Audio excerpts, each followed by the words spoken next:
সে তো আমি এখনো বলছি, আমি যদি জীবনে কারো সত্যিকারে ভালোবেসে থাকি, সে তো আমার শিলা, আমি তাকে ভালোবাসি।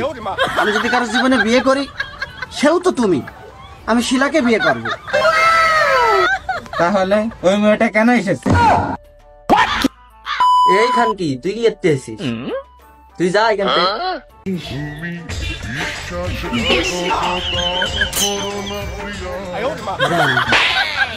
কোর্টের সামনে তো একটু সরে মরে যাও, আমি একটু পাতলা মাতলা হয়ে আসি, তারপরে আমি দেখছি কি করা যায়।